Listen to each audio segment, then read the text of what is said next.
यही है आरज़ू तालीम कुरान आम हो जाए, हर एक परचम से ऊंचा परचम इस्लाम हो जाए, हर एक परचम से ऊंचा परचम इस्लाम हो जाए।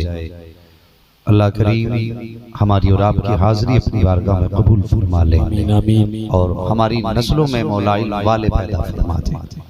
ये बड़े शर्फ की बात है जिस खानदान में एक भी इल्म वाला पैदा हो जाता है। मेरा अपना मानना है कम से कम वो खानदान बतअकीदगी से महफूज हो जाता है।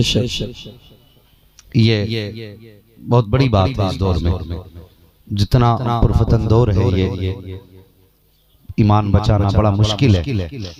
तो कम से कम ईमान की बका के लिए, उसके तहफ़्फ़ुज़ के लिए घर के अंदर कम से कम एक आलिम का होना जरूरी है। और वो घर बड़े पुरबहार होते हैं जिस घर में कई कई आलिम हुआ करते हैं। बस कोशिश करें अपनी जिंदगी इल्म के साथ गुजारें। इल्म बहुत अहम है। हमारी कौम का मिजाज है कि इल्म इमामत तक महदूद है, लेकिन नहीं, सितारे तोड़कर रुक जाऊं ये मुमकिन नहीं मुझको, मेरे राहे तलब को आसमां के पार जाना है। इसको सिर्फ इमामत तक महदूद न करें। हज़रत अल्लामा मौलाना मुफ्ती मुदस्सिर हुसैन साहब क़िबला ये आपकी बस्ती में है। कुछ दिन पहले ये नमाज पढ़ाते थे, लेकिन जानते हैं इस सब के बावजूद भी मसरूफियत हिंदुस्तान भर का दौरा और बड़े बड़े जलसों की कामयाबी की जमानत में हजरत की गुफ्तगू रहा करती है। माशाअल्लाह बहुत बड़ी शख्सियत है। अगर आपके बीच रहते हैं तो यूं ना समझें कि इमाम साहब ही है। कोशिश ये करें कि अपना ये मिजाज ना बनाएं कि इल्म सिर्फ इमामत तक महदूद है। समझ रहे हैं ना मेरी बात जो मैं कहना चाहता हूँ? ये जो हमने ख्वाब बना रखे ना कि अगर हाफिज जी बनाए तो बेटा इमाम बनेगा, जरूरी नहीं है। इल्म यूं समझें कि हर फसाद के लिए एंटीबायोटिक है, हर बुराई का एंटीबायोटिक अगर कोई है तो वो इल्म है। आप गौर करें, अल्लाह ने अपने करीम रसूल को मक्का शरीफ में पैदा फरमाया। आप नबियों की तारीख पढ़िए, कमोबेश 70,000 अंबिया और मुरसलीन मिस्र की जमीन पर, शाम की जमीन पर पैदा हुआ। और हुजूर की वो जात है जो मक्का शरीफ में जलवा जलवा। आप गौर करें मक्के की जमीन कितनी सख्त है। ये वो जमीन है जहां ढेले भी पत्थर के हैं, पहाड़ भी पत्थर के हैं। और बड़ी बात कहूं, जब हुजूर जिस दौर में जलवागर हुए उस दौर में लोगों के दिल भी पत्थर के थे। उस जमीन पर अपने महबूब को पैदा फरमाया और कैसा बना के पैदा फरमाया, वमा अरसलनाका इल्ला रहमतल लिल आलमीन, पत्थरों के बीच में रहमत बना के पैदा फरमाया। मेरे हुजूर जिस दौर में जलवागर हुए, आप गौर फरमाइए, जिस दौर में मेरे हुजूर जलवागर हुए उस दौर में कौन सी बुराई ऐसी थी जो जमीन पर नहीं थी? चोरी, डाकाजनी, कत्ल गारतगरी, तकब्बुर, जिनाकारी, अय्याशी, बदमाशी, कौन सा जुर्म ऐसा था जो मक्के की जमीन पर नहीं हो रहा था? अल्लाहु अकबर। उस जमीन पर अब्दुल्लाह के लख्ते जिगर ने आंख खोली, वो तो कायनात के लिए रहमत बन करके आया। मुझे बता तो सही, जो परिंदों की आंख में आंसू नहीं देख सकता वो इंसानों को बर्बाद होते हुए कैसे देख सकते थे? जरा गौर करें, खंजर चले किसी तड़पते हैं हम अमीर, सारे जहां का दर्द हमारे जिगर में है। इस ख्याल का रखने वाला पैगंबर इंसानियत को तबाह होते हुए कैसे देख सकता था? मेरे हुजूर ने माशरे पे निगाह डाली, कहीं बेटियां काटी जा रही हैं, कहीं बच्चियों को दरगोर किया जा रहा था, कहीं बापों को बाजार में बेचा जा रहा था, कोई था कि माँ को बाप के बाद अपने घर की रखेल बना के रख रहा था। ये उस दौर की कहानी है साहिब, जहाँ इंसानियत दम तोड़ चुकी थी। ये उस दौर का किस्सा है जहाँ पर अखुव्वत और भाईचारगी का नाम और निशान तक नहीं था। लोग इज्जत के लिए जिया करते थे, इज्जत के लिए मरा करते थे। ये उस दौर की कहानी है साहिब, जहाँ पर बेटियों को जीने का अधिकार न था। एक जुर्म क्या हजारों जराइम थे। अल्लाह पर इस्लाह करने वाला सिर्फ एक, और हजारों जुर्म सामने थे। मेरे हुजूर ने उम्मत के हालात देखे, नबुव्वत की आंखें बरसने लग गई। मुझे बताइए तो सही, हुजूर की आंखें बरसी, उम्मत के हालात देखे। या अल्लाह, जुर्म बेशुमार है, इस्लाह करने वाला अकेला है। एक जुर्म की एक वक्त में इस्लाह की जा सकती है, एक ही वक्त के अंदर सिर्फ एक बीमारी का इलाज किया जा सकता है। तकरीब फहम के लिए समझिए जरा, अगर आपका बेटा ऑक्सफोर्ड यूनिवर्सिटी से तालीम हासिल करके आए और एक नंबर से वहां से पास करे, मुझे बताइए जो विदेश में एक नंबर पर आता है वो पूरे मुल्क का नाम रोशन करता है, पूरे देश का नाम रोशन करता है, पूरे समाज का नाम रोशन करता है। जब वो उस देश से आता है अपने देश के लिए, तो हमारे देश की हुकूमत का जो सर्वे सर्वा होता है, जो प्रधानमंत्री होगा, वो उसको रिसीव करने के लिए एयरपोर्ट पर जाएगा। वो कहेंगे ये हमारा मेहमान है, प्रधानमंत्री बोलेगा ये मेरा मेहमान है, घर वाले कहेंगे हमारा मेहमान है। इसलिए कि एक बंदा है जिसने पूरे भारत का सर ऊंचा कर दिया है। अल्लाह अकबर। वो बच्चा देश छोड़ करके परदेश से अपने देश आता है, उस वक्त उसको लिया जाता है। हिंदुस्तान की गवर्नमेंट उसका एहतराम करती है, एक दिन उसको दावत खिलाई जाती है, अगले दिन माँ बाप अपने घर लेके आते हैं, फिर माँ बाप उसको अपने घर लाए हैं। कभी माँ बलाएं ले रही है, कभी बाप माथा चूम रहा है। आज बरसों के बाद बेटा मिला है, कितने पुराने ख्वाब आज पूरे किए हैं बेटे ने। अल्लाह पर बेटा अंदर लेटा, अचानक बेटे की चीख की आवाज अगर आए, माँ के कान खड़े हो गए, बाप भी उठ के बैठ गया, छोड़ करके बेटे के कमरे में आए, देखा बेटा बेताब था बेटा, उठाया हॉस्पिटल लेकर के गए, चेकअप कराया। डॉक्टर कहने लगे इसको दिल की भी प्रॉब्लम हो गई है, दिमागी तवाज़ुन भी खराब हो चुका है, इसके मैदे में भी इंफेक्शन है, इसकी किडनी भी खराब हो चुकी है। अल्लाह अकबर। फिर माँ बाप के प्यार का हाल आप देखिए। फिर माँ बाप क्या करते हैं, डॉक्टर से यही तो बोलते हैं डॉक्टर ऐसा इंजेक्शन लगा दो जिससे मेरा बेटा एक ही इंजेक्शन में ठीक हो जाए, ऐसी खुराक दे दी जाए जिससे सारे मर्ज खत्म हो जाए। लेकिन आपने देखा होगा डॉक्टर भी जवाब देंगे नहीं नहीं नहीं, दिमाग का डॉक्टर अलग होता है, दिल का डॉक्टर अलग इलाज करेगा, किडनी का डॉक्टर अलग है, मैदे का डॉक्टर अलग है, हर जगह का डॉक्टर अलग है, अलग अलग इलाज किया जाएगा। तो माँ बाप तड़प जाते हैं प्यारे, कहते इतनी तो बीमारियां हैं, इतना वक्त कहाँ है क्या अलग अलग इलाज कराया जा सके। डॉक्टर कोई ऐसा कैप्सूल दे दो जिससे सारे मर्जों का इलाज हो जाए, ऐसा इंजेक्शन दे दो जिससे सारे मर्ज कट जाए। और मुझे पता तो सही, ये बेटे के लिए बाप की बेताबी है, एक औलाद के लिए ये माँ की बेकरारी है। फिर उस रसूल के दर्द का अंदाजा कौन लगा सकता है, जो बाप से ज्यादा उम्मत से प्यार करता है, जो माँ से ज्यादा उम्मत से प्यार करता है, जो अपनों से ज्यादा उम्मत के लिए रोया है। जब उसने उम्मत का ये हाल देखा, सजदे में सर रखा, रो के कहा था या अल्लाह कोई ऐसा तरीका दे दे, हजार बीमारियां हैं, इलाज एक वक्त में हो रहा है। रब ने महबूब को गारे हीरा में बुलाया और बुलाने के बाद कहा था महबूब सारी बीमारियों के इलाज के लिए एक दवा दे रहा है। वो दवा कौन सी थी? फरमाया गया अपने रब के नाम से पढ़िए। गोया रब कह रहा था ए महबूब ये जितनी बीमारियां हैं अगर सबका इलाज चाहते हो इन्हें इल्म की दौलत दे दो, सारी बीमारियों का इलाज। नारे तकबीर, नारे रिसालत, मसलके आला हजरत, अज़मते मज़हबे इस्लाम, हज़रत अल्लामा मुफ्ती हम्माद साहब क़िबला, उलमाए अहले सुन्नत जिंदाबाद भाई जिंदाबाद। सुभान अल्लाह सुभान अल्लाह। बहुत अच्छा बयान हो रहा है, जवाब नहीं है भाई, जिंदाबाद जिंदाबाद। क्या बात है, वाह वाह, सुभान अल्लाह सुभान अल्लाह, वाह वाह। ये एक दोस्त थी,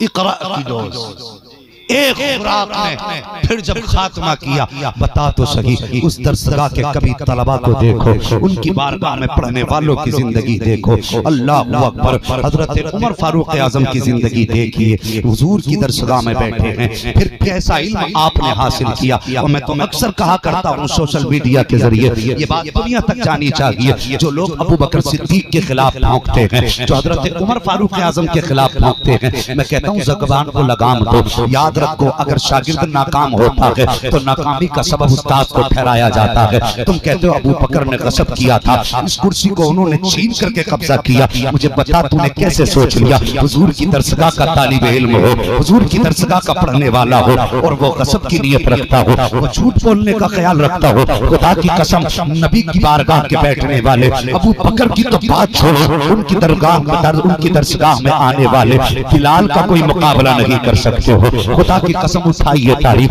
जब उस दरसगाह में हुजूर ने बैठाया, कैसे सख्त दिल के आदमी थे हजरत उमर फारूक आजम। अल्लाह अकबर, कोई सामने बात नहीं कर सकता था, ये जलाल था। लेकिन जिस दिन से हुजूर के कदमों में आके बैठे हैं, लोग कहते थे कि जितनी करीम तबीयत हमने उमर की देखी है, इतना करीम तबा कोई नजर नहीं आता है। उनकी दरसगाह का कमाल था, जिसने पत्थर को मोम बना दिया। और मुझे बता तो सही, मुझे बता तो सही, जो बेटियों को कत्ल करने में शर्म महसूस नहीं करते थे, आज वो हुजूर की दरसगाह में बैठने के बाद कहते हैं, या रसूल अल्लाह, अगर चलते हैं तो कदम देख के रखते हैं, कहीं चूंकि न दब जाए। कहा हुजूर ने आपके आने का कमाल है, हम तो बेटियों को कत्ल करते थे, तुम्हारे दामन से क्या जो है, हमें तो चोटियों के टूटने का भी दर्द दिल में एहसास होने लगा। जी जी, वाह वाह वाह वाह वाह, क्या बात है भाई, जिंदाबाद जिंदाबाद, सुभान अल्लाह सुभान। ये असर था इक़रा बिस्मि रब्बिकल लज़ी खलक़ का। और लोगों, इल्म बड़ी जरूरी चीज है, इल्म हासिल करो, तालीम सीखो, दीन पर तवज्जो दो। ये नहीं है कि तीजा भी कोई कर देगा, मरेंगे तो यासीन भी कोई पढ़ देगा, नमाज भी कोई पढ़ा देगा। ये बात अपनी जगह है। मैं अक्सर जलसों में एक बात कहा करता हूँ, सुनिए, आप मुझसे जनाजा पढ़वाइए, कोई बात नहीं, मेरे वालिद गिरामी से पढ़वाइए, अच्छी बात है, मुफ्ती साहब से पढ़वाइए, अच्छी बात है, आप नमाज जनाजा पढ़वाइए। लेकिन सच बताना, मैं नमाज जनाजा पढ़ाऊं या ये नमाज जनाजा पढ़ाएं, बताओ क्या इनके दिल में वही दर्द होगा जो बाप के जनाजे का बेटे के दिल में दर्द होगा? मुझे जरा सच्ची बात बताओ, कि यही दर्द होगा हमारे दिल में? हम तो खड़े होंगे, हमें मालूम है कितनी तकबीरें कहनी है, हमें पता है कितने दुरूद पढ़ने हैं, हमें तो गर्मी भी इतनी सताती है जनाजे में कि लोग खड़े नहीं हो पाते कि जल्दी करो। एक जगह जनाजा पढ़ने के लिए बुलाया गया, पढ़वाने के लिए गए तो साहब माथे पे पसीना था, कहने लगे इतना टाइम हो गया, इतनी गर्मी हो गई। मैंने कहा हैरत होती है, आज एक आदमी के लिए, अपने दीनी भाई के लिए आप 5 मिनट बर्दाश्त नहीं कर सकते, और मैदान क़यामत की धूप को गवारा भी करना है। और कुछ सोच तो सही, कम से कम किसी के लिए कुछ तो कुर्बानी देना सीखो।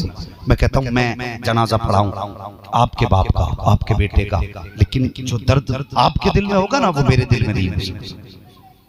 कम से कम अपने घर में कुरान का एक दरख्त लगा लो, एक दरख्त कुरान का जरूर लगा लो। हमने ख्वाब देखे बड़े बड़े, सजदों में गिर के दुआएं मांगी, अल्लाह बेटे की इनकम अच्छी कर दे, अल्लाह बेटे को इंजीनियर बना दे, अल्लाह बेटे को डॉक्टर बना दे। और कभी रो के रात को ये भी तो कह दिया कर, अल्लाह मेरे बेटे को कुरान का कारी बना दे।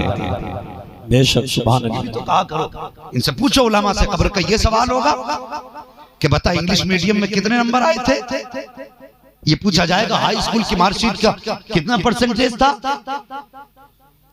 ये नहीं पूछा जाएगा। अगर मरने के बाद पूछा जाएगा तो ये पूछा जा सकता है, बता मैंने सिर्फ एक किताब दी थी महबूब को, तूने उसको कितनी बार पढ़ा था?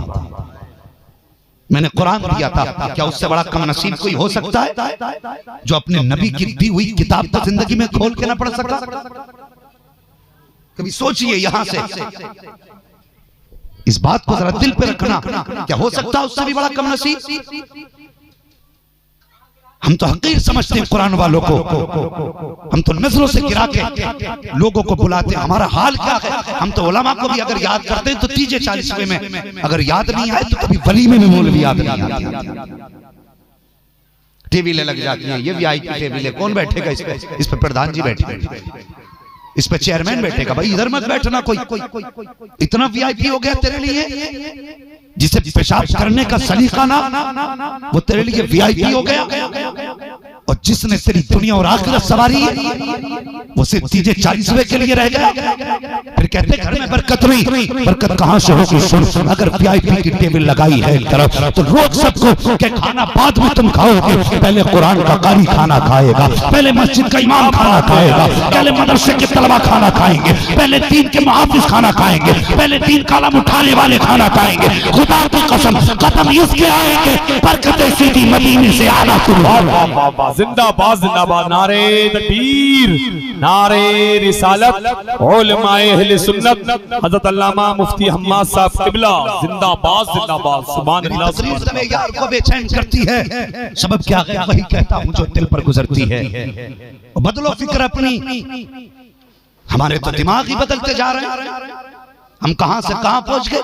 जिसकी दाढ़ी है उसे मुल्ला जी कह के हटा देते, जो पैंट शर्ट में आई है सर, इस दाढ़ी की कीमत तो मरने के बाद पता चलेगी। मैंने अपने उलमा से यहां तक सुना है, अगर कोई दाढ़ी वाला मोमिन कामिल कब्र में जाता है, एक फरिश्ता, दो फरिश्ते हिसाब के लिए आते, एक फरिश्ता कफन हटाता है ना, तो हटाने के बाद ऐसे ही ढक देता है। दूसरा कहता सवाल नहीं करना, तो कहते सवाल करने की जरूरत क्या है, चेहरे पे मुस्तफा की सुन्नत सजा के आया है।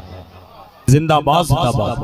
आज ये जलील हो गए, अच्छी बात है, सुभान अल्लाह। ये दाढ़ी वाले आज रुसवा हो गए। खुदा की कसम, ये चेहरे पे 4 बाल सजा के देख ले और फिर देख मुस्तफा तुझसे कितना प्यार करते हैं। सुभान अल्लाह, सुभान अल्लाह, माशाअल्लाह। हम तो बदल गए, हमने कहा दाढ़ी रख ली तो हमारा जो है जदीद कौम से राब्ता ही कट जाएगा, हम अलग हो जाएंगे। नहीं, ये मुस्तफा की सुन्नत है प्यारे। जिस जगह खड़ा होगा लोग इज्जत की नजर से देखेंगे, जहां भी खड़ा होगा इज्जत की नजर से देखा जाएगा। कि तुमने नहीं देखा वो आज गधों वाला सिस्टम होता है शादियों में, खड़े खड़े खा रहे हैं, और अगर कोई दाढ़ी वाला चला जाए इतनी महफिल में कोई ना कोई आके जरूर कह देता है चाचा आप तो बैठ के खाएंगे ना। उससे नहीं कहते आप भी खड़े होकर खाइए, दाढ़ी देख के पहले ही बंदा कह देता आप तो बैठ के खाएंगे, आप जरा बैठ जाइए, आपके लिए खाना मैं ला देता हूं। ये सुन्नत का कमाल नहीं हुजूर की। ओ भाई, ये दाढ़ी वाले जलील नहीं, दाढ़ी वाले इज्जतदार हैं। इसकी हिफाजत करो, इसे रखो, ये बोझ नहीं है। जरा सी मुसीबत आ जाए तो किलो भर का ताबीज लटका लेगा, लेकिन ये तोले भर की दाढ़ी भारी लगती है।